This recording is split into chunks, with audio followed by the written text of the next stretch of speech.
hauteur sur le coin et qui était probablement aussi un des points hauts d'où a été donnée l'assaut final en septembre 1917.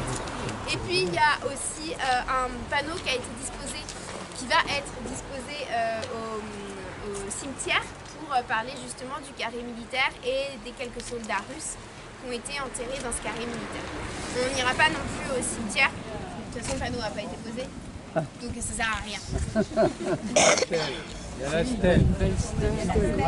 Il y a la stèle, oui, bien sûr, et on parle de la stèle sur le panneau. Donc ce que je vous propose de faire aujourd'hui, c'est d'aller faire la boucle qui va vers la gare, et puis de faire la boucle qui va vers l'étang de Tratadour, et puis en fait d'en profiter pour remonter directement à la salle des fêtes. De toute façon, vous n'avez rien à récupérer ici. Donc, voilà. Donc je vous propose qu'on commence notre parcours en allant vers la gare. Sachant que de toute manière, sur les panneaux que vous voyez ici, donc à chaque fois en fait, quand vous voyez un panneau, même si vous n'êtes pas particulièrement venu pour le chemin de mémoire, si vous croisez un des panneaux comme ça, vous savez un peu où sur quoi vous vous situez et ce que vous pouvez aller voir à côté. Et là, ce qu'on peut aller voir à côté, c'est le wagon. Et lui, il est construit quand on va pouvoir avoir un vrai truc en vrai. De toute façon, on a un père. Hein. Ensuite, 1er mai, ils sont Jésus et vous. Et ensuite, ils arrivent à la courtine. C'est moi qui ai écrit les panneaux avec Jean-Paul, hein, vous inquiétez pas. Ils sont imprimés, c'est déjà bien. Voilà, et donc ça va être la grande carte récap qui sera là. Et donc en fait, ces étapes-là, elles seront à chaque fois illustrées par une grande image, un grand titre, une grande image et une petite légende. Et on voulait surtout pas qu'il y ait trop de texte. L'idée là, c'était presque en un coup d'œil de voir un petit peu cette... Vous allez voir qu'on a été mis sur la voie ferrée, donc on a tout travaillé à dégager la voie ferrée. Enfin, je dis on, moi j'ai rien foutu. En fait, c'est les AT de la Source, donc, qui est un centre d'aide par le travail, qui est donc à Sornac. C'est eux qui se sont occupés de faire tous les travaux d'aménagement paysager. Donc c'est eux qui ont planté, qui sont en train de finir de planter là, avec ce qu'ils peuvent planter en ce moment avec le temps qu'il fait. Et donc ils ont tout ouvert. On va vraiment rentrer le long d'une voie ferrée qui a été complètement rouverte avec des espèces d'ouvertures. Vous allez pouvoir voir de part et d'autre justement la voie ferrée qu'il y a à côté et encore plus loin le petit ruisseau qu'on peut voir. Et donc ils ont vraiment très finement travaillé sur les réouvertures, les jeux de lumière et les jeux d'ombre. Donc je vous invite vraiment à voir ça. Et donc vous allez voir, il y a 3 plateformes en bois posées au sol sur lesquelles il y aura 3 panneaux qui viendront et qui parleront de justement que sont devenus ces soldats russes après leur passage à la courtine. Donc ceux qui sont partis en Algérie, ceux qui sont partis enfermés, emprisonnés parce que c'était les leaders de la mutinerie et donc ont été à l'IDEX. Et puis après, en 1920, ceux qui sont rentrés ou ceux qui ont décidé de rester. Et puis le dernier panneau, il porte vraiment sur la mémoire. Qu'est-ce qu'on fait aujourd'hui de cette mémoire? En fait, comme le chemin est étroit, je vous en parle maintenant et on va se retrouver au bout de ce chemin étroit. Franchement, je vous jure, regardez, je me suis toujours pas enfoncée. Hein. Les Courtinois et les soldats russes. Qu'est-ce qui s'est passé? Qu'est-ce qui s'est tramé à l'été de 1917 ici entre les Courtinois et les soldats russes? Et sur cette avenue de la gare, comme on a aussi le bar, le terminus qui est là-bas, on avait envie de parler du côté un peu festif des relations qu'il y a pu avoir entre les Russes et les Courtinois, puisque les soldats russes sont quand même arrivés avec des instruments de musique et qu'il y a eu un chef d'orchestre français qui... français, hein, Paul Leflemme, qui est... Alors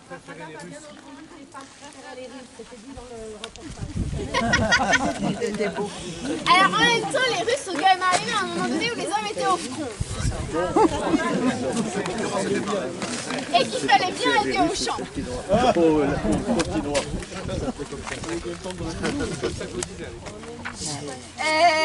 Et donc en fait l'idée c'était d'investir cette avenue de la gare avec 3 grands visuels qui expliquent un peu ces moments festifs qu'il y a eu. Alors je vous les ai imprimés en grand parce que je les trouve très beaux, mais en fait on les verra sur les panneaux après. Donc là, il y a le premier panneau. Donc alors, en fait, ils sont transparents les panneaux. Donc le fond, il n'est pas bleu-vert, hein, comme ça. C'est juste qu'il est transparent avec ce qu'il y a derrière. Donc on a mis, toujours dans l'idée de quand même se connecter avec le territoire de la Courtine, on a mis une photo du terminus vivant et ouvert à cette époque-là. Et ensuite, il y a 3 grandes photos. C'est pas très facile. Voilà, de ce type-là. Bah, d'ailleurs, là, vous pouvez voir un peu la trame des photos. J'adore celle-là. Voilà, où on voit du coup des soldats russes avec des instruments de musique, grimés, et puis des courtinois, des enfants. Il n'y a pas de forme. Voilà. Ouais. Donc ça, il y en aura 3 grandes, comme ça, un peu comme des étendards, le long de l'avenue de la gare.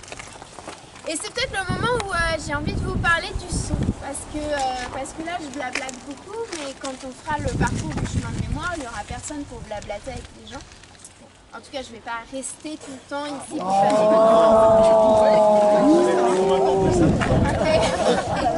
mais on pourra quand même imaginer tout un programme d'animation autour de ce chemin de mémoire. Je parlais d'une conteuse tout à l'heure, mais en tout cas, enfin, voilà, je pense qu'il y aura matière à animer ce chemin de mémoire. En tout cas, on pourra aussi le faire sans animation. Et donc, il y aura un système de QR code qui permettra, avec son téléphone, évidemment, ce petit objet embarqué que nous commençons à avoir toutes et tous. Non, mais tout le monde l'a pas. Mais c'est pas grave. On pourra lire les panneaux quand même. En tout cas, l'idée c'était de pouvoir, comme on a plein de témoignages en fait, comme l'association La Courtine de 1917 a fait un super boulot pour récolter des témoignages, etc. On a travaillé avec les comédiens, notamment qui ont fait le spectacle Les Lutins de la Courtine, qui lisent de ces témoignages. Et il y a eu un super boulot. J'ai écouté ça hier soir. Je sais pas, Jean-Paul, si tu as eu le temps d'écouter le lien. Ouais, je crois. Donc, hier soir, le studio Kéros, qui est un studio qui travaille en fait sur le son de film. Ils ont pris ces témoignages qui sont lus. Ils leur ont amené un fond sonore et un habillage avec un piano et tout. C'est d'une beauté. Là, je vais pas. En fait, j'avais emmené ma petite enceinte, mais je pense que là, avec le vent et tout, ça va juste rien rendre. Faudra qu'on se refasse une visite. Je sais pas comment vous les faire passer. En tout cas, voilà, on pourra les écouter. Et donc, il y en a notamment un sur cette avenue de la Gare où on explique Paul Le Flem. Il y a un témoignage de Paul Le Flem. Et puis après, on entend des sons qui donnent un peu cet univers, en tout cas qui redonnent à vivre un peu de ces ambiances-là. Donc on en a un sur le wagon, il y en a un sur les courriers de soldats, donc quand on s'enfonce justement sur les rails. Il y en a un ici beaucoup plus festif. Et puis on en a un encore près de l'étang de Gratadour où je vous propose d'aller maintenant. C'est pas Loïc alors le musée qui fait la même Du chemin de mémoire. Donc là, il va y avoir un verger participatif autour de l'aire de camping-car. Et puis, donc là, le chemin de mémoire fait une ouverture qui va permettre d'aller en train le long du vers le chemin de Gratadour. Et en même temps, il y a tout un réaménagement de l'espace de jeu là qui est en cours. Donc c'est aussi comment le chemin de mémoire il peut donner envie en tout cas de réaménager aussi ces espaces qualitatifs à la culture. Vous voyez qu'il y a une structure de panneau qui est arrivée ici, donc il va y avoir un panneau. Sur ce panneau, en fait, on va reprendre ça, y ajouter le chemin de mémoire de la Courtine, et y ajouter aussi ce qu'on peut faire un peu autour de la Courtine, notamment l'étang de Méouze, et puis le point culminant de la côte. En gros, c'est plus un panneau à visée touristique sur qu'est-ce qu'il y a à faire à la Courtine et ses alentours. Mais je ne l'ai pas encore fait, donc il ne va pas être imprimé tout de suite. Mais vous pouvez l'imaginer. Et puis franchement avec celui derrière on voit très bien. On imagine. Et puis les militaires, les lavandières lavaient le linge des soldats. Et puis aussi sur ce panneau on parle du rapport de l'étang et des militaires. Souvent les militaires venaient se baigner. Et c'est aussi quand ils ont fait la reddition. Ah, ils se baignaient nus. Et donc là, vous imaginez les militaires qui descendent nus et qui se baignent dans les temps. Et les lavandières ici qui regardent les Alors, imaginez comme dirait Lucky. N'hésitez pas à louer le gîte.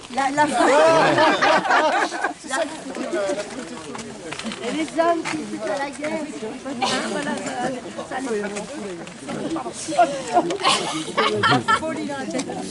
Et c'est aussi dans cet étang que ce qu'on dit, c'est qu'ils ont jeté quand ils se redditionnaient, comment on dit,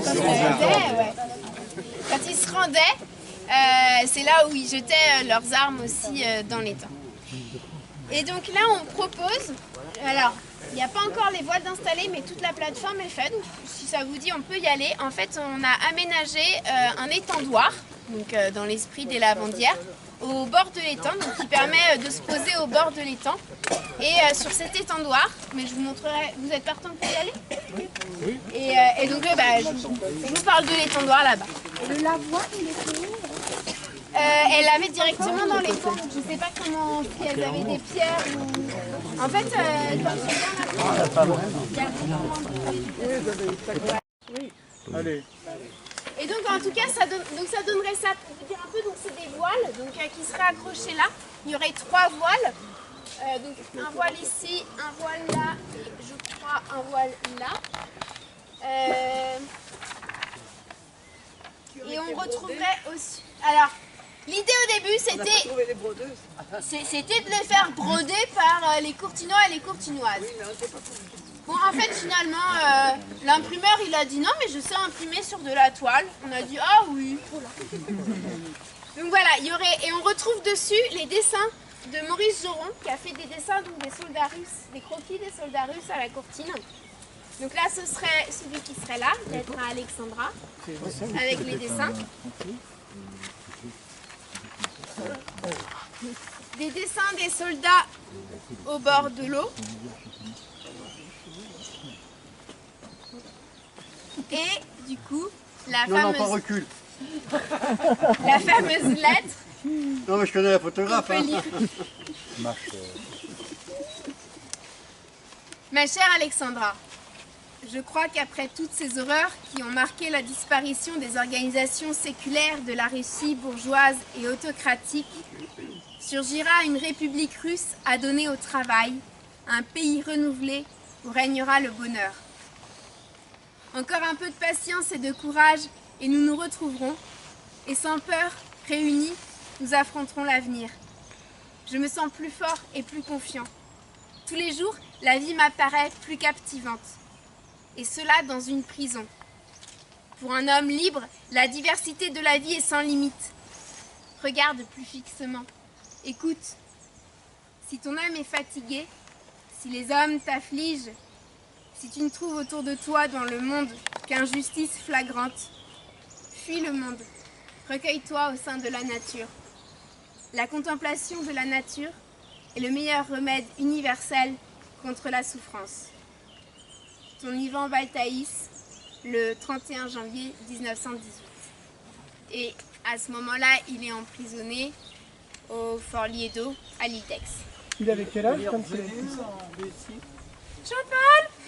Baltaïs, l'âge de Baltaïs, Oui, à cet âge-là, il avait 25 ans à mon avis, mais je suis incapable de dire si c'est 24 ou 26. Hein?